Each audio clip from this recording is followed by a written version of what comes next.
This session is the future workplace, and we're going to hear from Dr. Nicola Millard.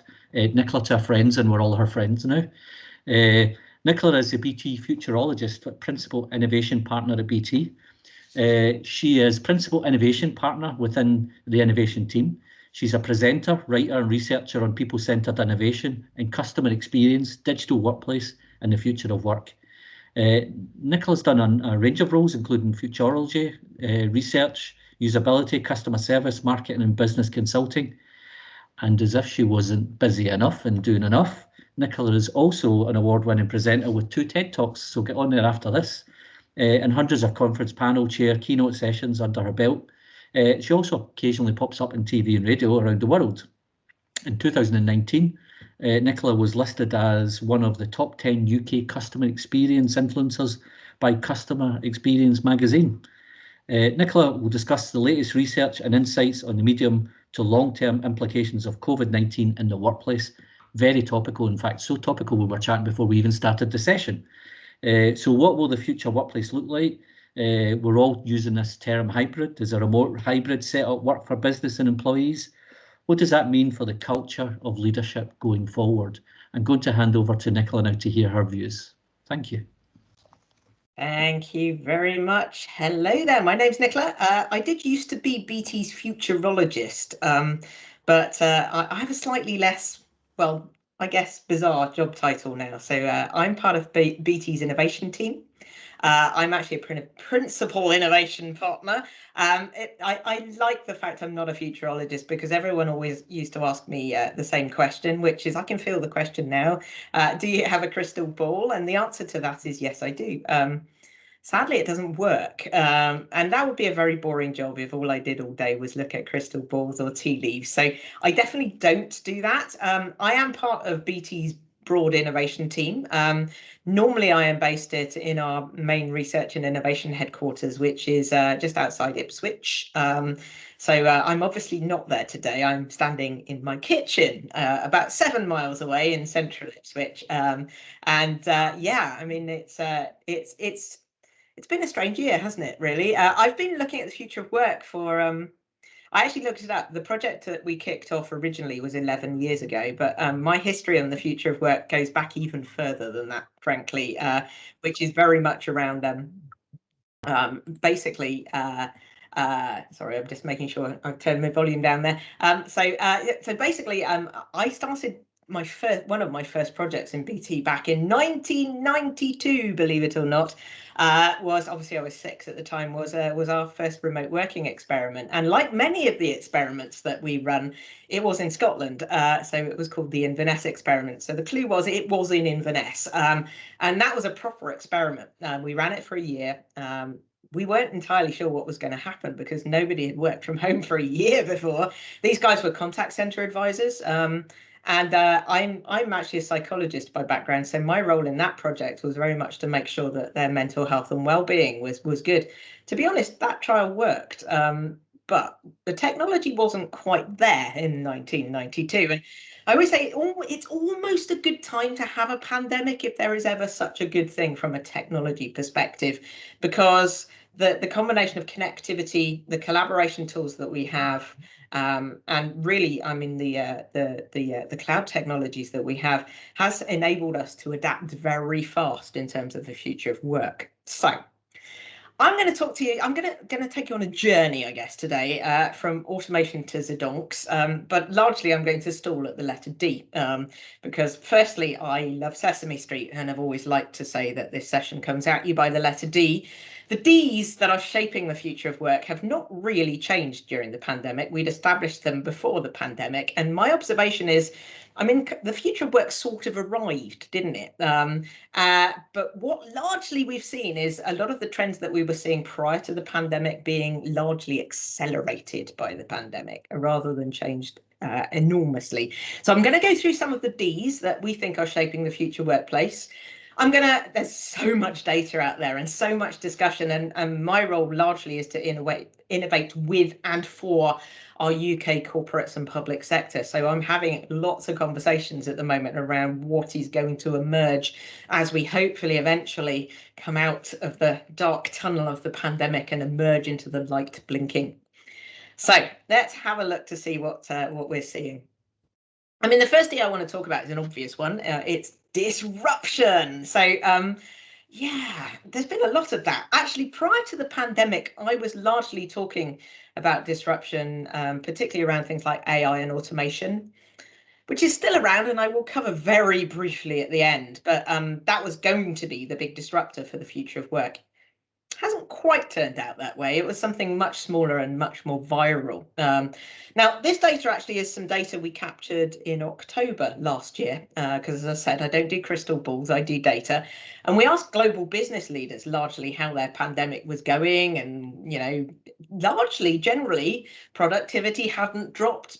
Businesses had adapted amazingly well, and largely we as humans adapted remarkably well in the face of a crisis. And now, obviously, you know, we're talking a lot about this notion of hybrid working, because the massive remote working experiment has not been universally successful, but it has been more successful than maybe we anticipated. So as we emerge out of this pandemic, the likelihood is we are going to have some kind of hybrid workplace. Now, I'm an academic. The first thing is, well, what on earth is a hybrid? And I want to define it. So I think one of the problems we're finding at the moment talking to people is when I ask them what's your opinion of hybrid, what do you mean by hybrid? They normally talk about, you know, 3 days in the office, 2 days at home. Now that's not hybrid working, that's flexible working. And we've done flexible working for a very long time, albeit probably not at the scale that we're looking at now.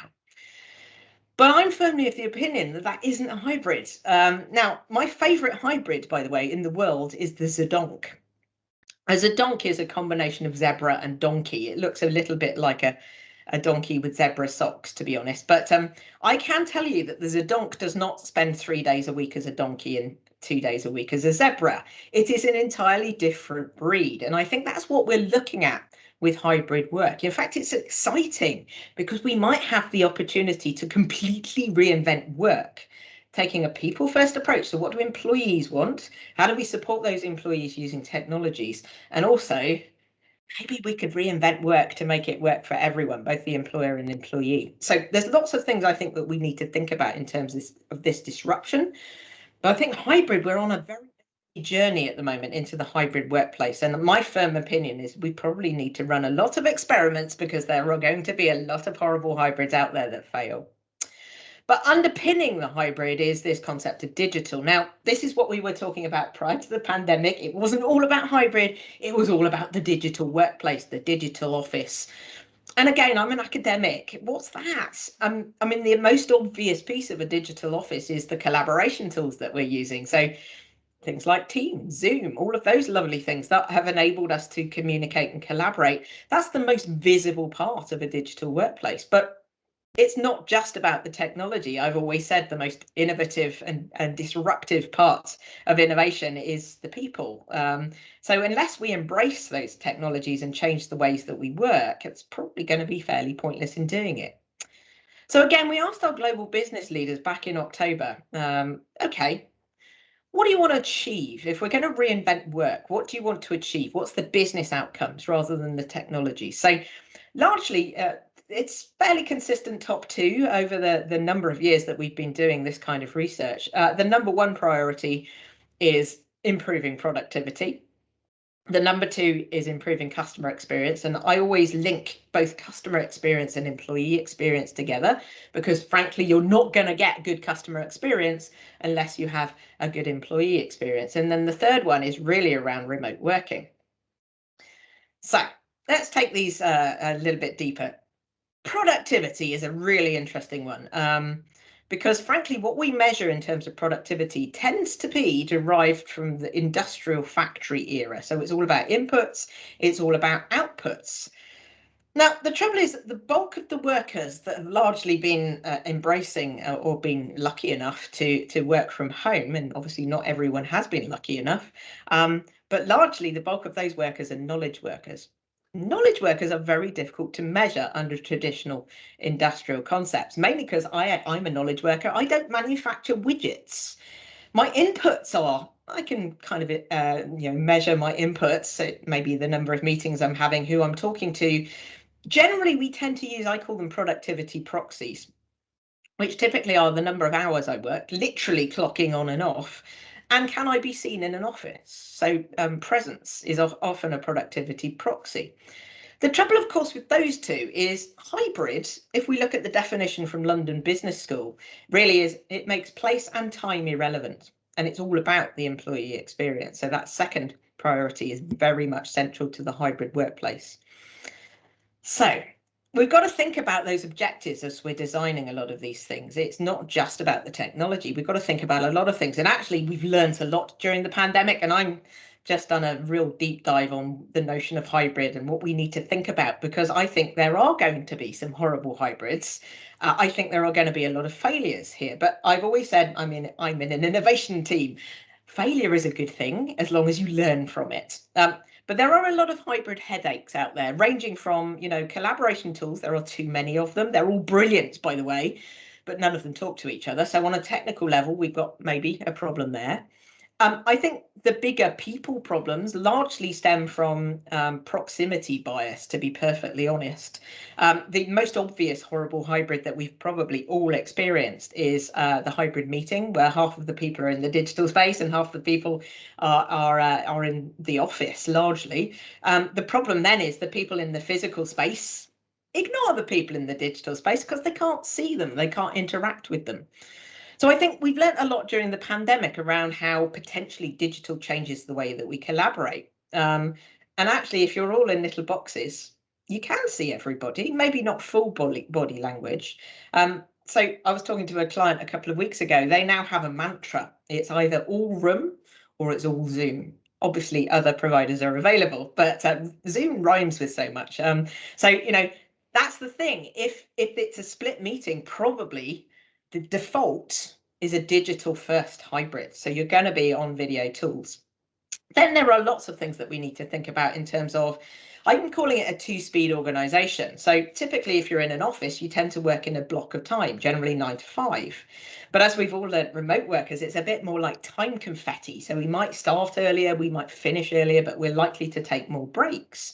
So again, a lot of the success of hybrid is going to be about how do we coordinate people and how do we establish, I guess, norms for collaboration. A big problem for the office, frankly, is if you give people, free choice as to when they come into an office, generally they will choose a Tuesday, a Wednesday, and a Thursday. That abbreviates to something quite rude, so I'm not going to go there. But the problem then is, of course, you get this massive over and under capacity problem. So Mondays and Fridays, it's tumbleweed. Tuesday, Wednesdays, and Thursdays, you're over capacity. And again, as we're battling the pandemic and we may have to maintain social distancing, overcapacity is not a good thing, but it's not a good thing even beyond the pandemic, because we haven't got the spaces and the things that we need to, if we're in the office, if we've made the effort, we need the space to actually do what we need to do.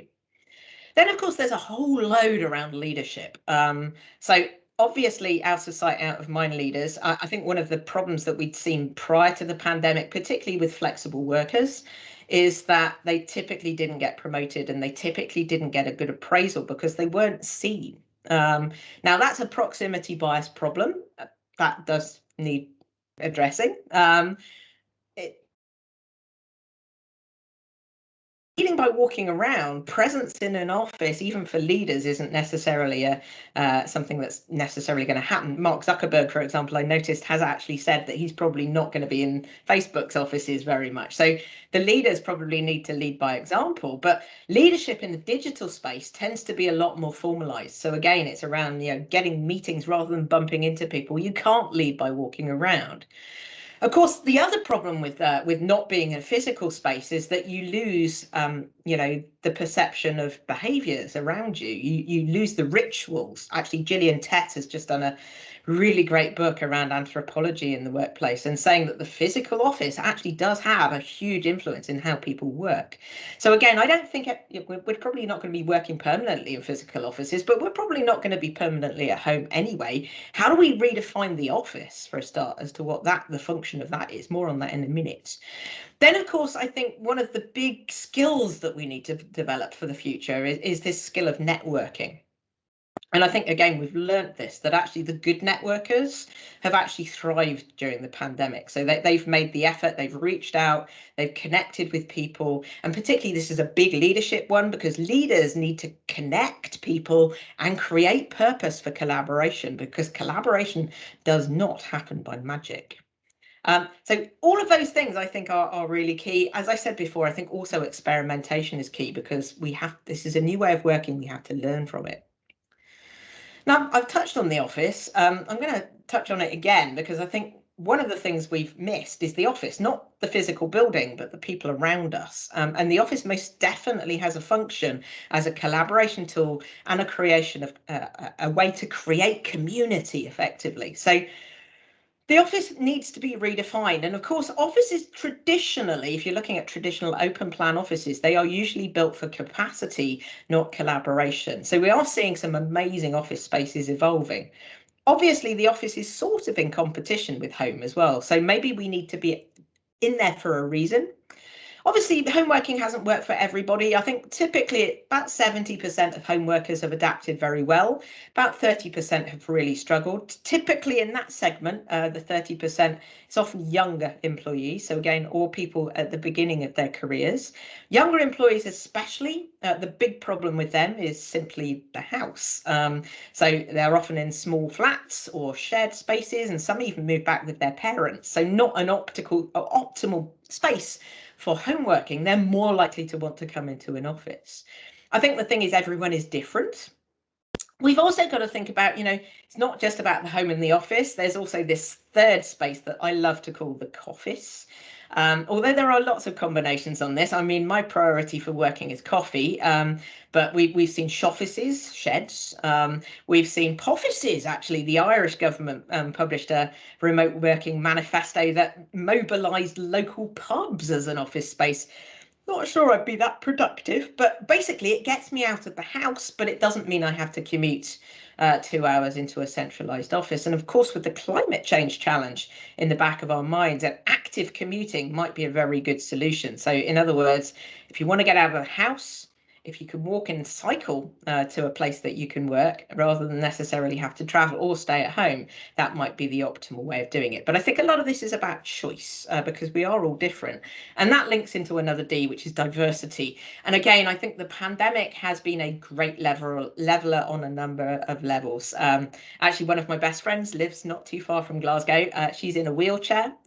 She always complained that everything was in London. I never believed her, but obviously she can get to London, but it's a lot more difficult for her. And she's had a great 14 months because she's been able to interact with everyone, be included in everything. So again, I think if we lose that, if we lose the ability to bring people in remotely, we lose a lot of the diversity in an organisation. Certainly from an innovation perspective, we're probably not going to be innovative if we're not diverse. I'm going to cover this is a really fascinating one, because death of distance is something that telecoms companies have been trying to do for a while. I was fairly convinced we probably wouldn't ever be able to kill distance, but I think we've gone a fair way in doing it. Admittedly, we're not going to kill it entirely. Face-to-face is incredibly valuable, but the data coming through on how we've actually adapted during the pandemic is really interesting. The first thing is that within teams, bonds have often got a lot stronger. So we've communicated more, we've sent more messages, and of course we've had more meetings. That can be a blessing and a curse. I keep saying I get up every morning now with an impending sense of Zoom. Again, other providers are available, but again, it rhymes nicely. But the problem there is not the fact that we are fed up of video. We've got a lot around video fatigue. Yes, there is an element of video fatigue, but I think it's more meeting fatigue. And the problem, particularly with digital meetings, is they're friction free. So, we can put loads of meetings in our diary in 30 and 60-minute blocks. I was talking to a client last week. They said on average, there's 7 seconds between meetings at the moment. And we know from a lot of research that that is a very unproductive and quite exhausting way of working. Now, rather than banning meetings on a Friday, maybe we should just say, why are we having a meeting? I don't think we've stepped back, and because we've lifted and shifted this analog concept into the digital world without really examining whether we should have a meeting in the first place. If we look at remote first organizations, a lot of the communication they do is asynchronous. Also, I mean, time is a big part of the hybrid model. They often define office hours. We're not talking 8 till 6 here. We're probably talking 11 till 3 maybe. During office hours, people are open to collaboration, so they're open to having meetings. But the rest of the day, basically, they do a lot more of their stuff asynchronously. So if they need real-time decision making, yes, have a meeting. Otherwise, don't. The thing that suffered is the more remote contact. So outside the team, we're seeing weaker ties. And again, a lot of that's tied in with serendipity. And I get very cross about people just saying that serendipity is about bumping into people in coffee points. In fact, we have been searching for the research that proves the coffee point thing. We've only found one paper. So it's not convincing. I don't think that serendipity just happens in an office. You can do digital serendipity. There are some tools out there that help you to do it, but a lot of them are quite clumsy at the moment. There's one called Donut, which is a bit like Tinder for the workplace. So it matches you with people with very similar interests and suggests you go for a virtual coffee. I find that terrifying. I'm fairly sure that a lot of you who are introverts, I'm an introvert. Yeah, I'm not sure I'd like that. But even my extrovert friends said that probably wouldn't work.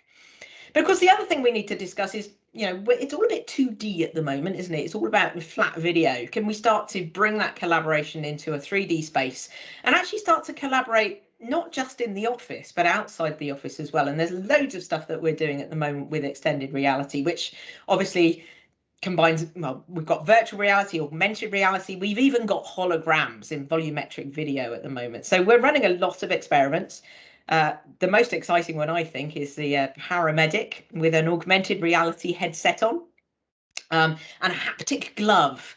And basically what we're doing there is using 5G to broadcast live high definition video and touch back to a remote medic wherever they happen to be. So the paramedic can do more procedures.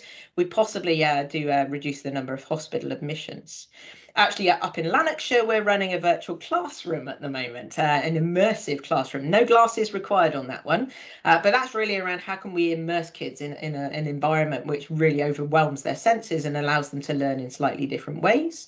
In Belfast, the guy in the orange is a crane inspector, so he climbs cranes for a living. He can't use wearable technology, handheld technologies. So again, we've got an augmented reality headset. He can see checklists. He can bring in a remote expert for diagnostics. We're even looking at putting a drone into that mix. The guy in the blue we are not doing, but he's a miner. It's in China, and he is allegedly mining from home.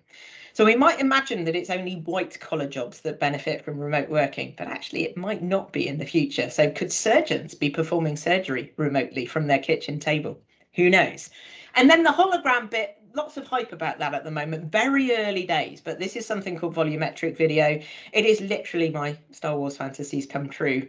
I want to stand in front of my team and go, help me, Obi-Wan Kenobi, you're my only hope. Now, I know I'm running out of time, so I'm going to cover these fairly swiftly, although the death of Dolly is very important and is also about my favourite person possibly in the universe, which is Dolly Parton, who is amazing, isn't she? She's not dead. I think she saved the world, actually. But of course, the infamous 9 to 5, you have to question.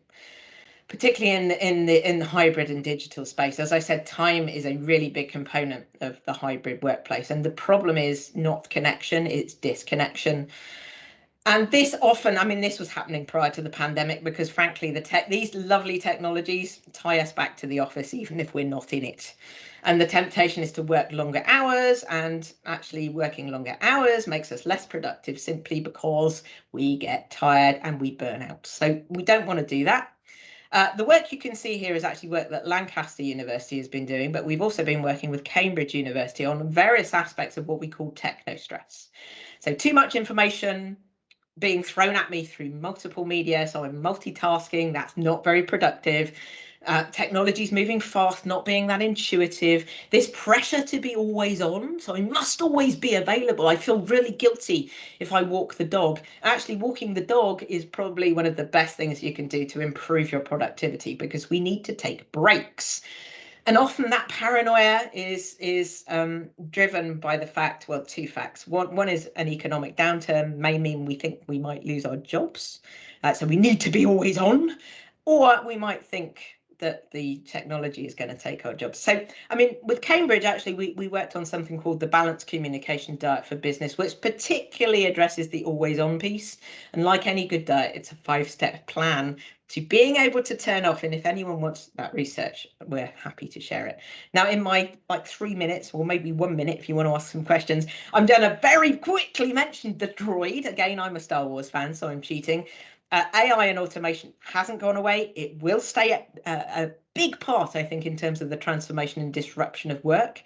Even if adoption in the UK is quite low at the moment, people are saying they think it's going to be a significant thing. However, there's a lot of hype about it. And I think the first thing is we as technologists need to get better in actually saying what it helps in terms of business outcomes. And the second thing is it isn't about replacing humans. I'm not a subscriber to the techno-Armageddon view of AI, mainly because there's nothing intelligent about artificial intelligence. Hence, I call it augmented intelligence. So what it's trying to do is to marry humans and machines together and play to each other's strengths. So machines are great at data processing and processes and rules, and we get bored about that. We're really good at chaos and creativity and empathy and caring. Machines are rubbish at that. So glue the two together. There's not a huge amount of intersection. So this is about enhancing people. And as Albert Einstein allegedly said, this means that humans actually become very valuable, however, very difficult to measure. So right back to productivity in the beginning, machines might look under industrial measures very productive. But actually, humans are very productive as well, but only in different ways, which is why we probably do need to rethink how we measure productivity. So I know I'm pretty much out of time. If anyone is having trouble sleeping, there are lots of research papers out there. I'm very happy to share any of them on all sorts of topics around the future office. We've got one on hybrid working coming out very soon. I'm sure you've worked out how to homework, but we've got that. And we've also got the Balanced Communication Diet for Business that I mentioned. So I'm going to stop presenting now, and thank you very much for listening. Nicola, thank you very much for that. You've made my head hurt, and for me, that's always a good sign of a good presentation. I think you're on mute. Oh, can you hear me? Oh, no, I know why. I'm on mute. That would be why. There we go. I can hear now. I turned my speakers off. So Nicola, thank you for that. That was really good. You've made my head hurt, which is always a great sign of a good presentation. While I'm waiting for any questions, so folks, questions in the box or hands up, let me ask you something. So completely agree with the whole idea that people think that we've had leaps in technology and we've moved forward. I don't think we have. I think there's been small iterative changes. I think it's a leap in our belief in social, and actually I think it's probably more a leap in trust. Yeah. Do you think we'll retain it, or do you think we'll end up slipping back to come into the office, irrespective of technology or benefits or whatever? I think the trust one's an interesting one, and Linda Grattan, who I'm a huge fan of at London Business School, often talks about this adult-child versus adult-adult relationship that we tend to have in business. So we tend to, a lot of us, towards the adult child. So I need to supervise them. I don't trust them. Now, I've always been of the opinion that if you don't trust your employees, why are you employing them? So I think that's a big question. So we talked a long time ago about this trust by default. So let's trust our employees, and unless they prove that they're untrustworthy, rather than the other way around. So trust has got a big part to do with it, and I think that's less an issue around.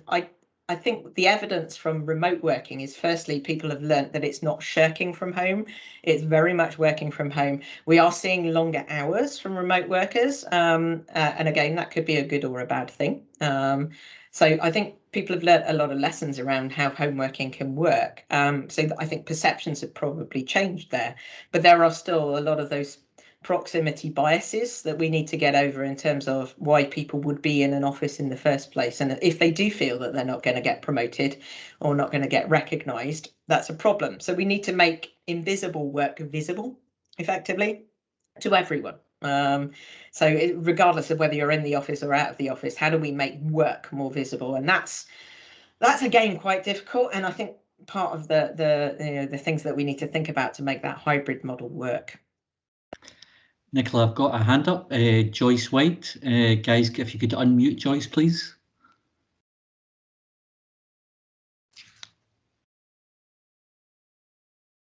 Okay, Joyce. yeah. Right. Can you hear me now? Yeah, thanks yes, very you much, can, Joyce. Stephen. Go for it. Thanks, Nicola. We've met before. Joyce White, Chief Executive, Western Bartonshire Council. I suppose, Stephen, something you said there that kind of triggered me to come in. I mean, I do think we've moved at pace in the public sector over the last year and a half. Certainly within Western Bartonshire, we mobilised 1,400 people to be working from home within the first, I think it was week, actually, which was quite impressive, I think. And we've seen a lot of that right across Scotland. And, you know, I've really enjoyed your presentation today, Nicola. It's given me lots of food for thought.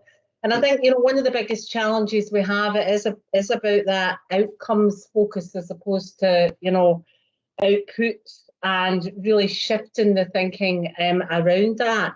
And I believe it's about a cultural change. It's about how we move away from a sort of whole permissions culture to, as I would say, ask for forgiveness, not permission, you know, and it's that adult to adult stuff that you were talking about there, moving away from adult child, which I think I've seen certainly a lot of that across public sector as I've joined it from the private sector over a decade ago. I suppose my question is, you know, in 10 years' time, and I know that's but, you know, what do you think it's going to look like? I'm going back to your futurologist time, but what do you think it's going to be looking like? And also, I know we've done a lot on work-life balance, but also looking at healthy working lives, you know, because we do need to get that balance right. But what would you say is going to be the most important thing for public sector Scotland for the future?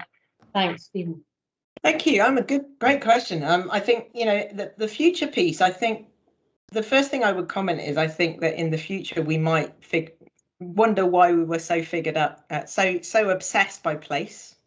So all of the discussions are about the office, and actually none of the discussions are about work. And I think it's the work bit that matters. So how do we redefine work? How do we make work more compelling? And that actually links into the well-being piece as well. So actually, if people are not enjoying their job, or it's a horrible job, or, you know, how do we make work better for people across the board, not just knowledge workers, but everyone? How do we make work more compelling? And actually that adult relationship, giving people more choices. I keep saying, even if you cannot work from home, you have to be in a physical space to do your job.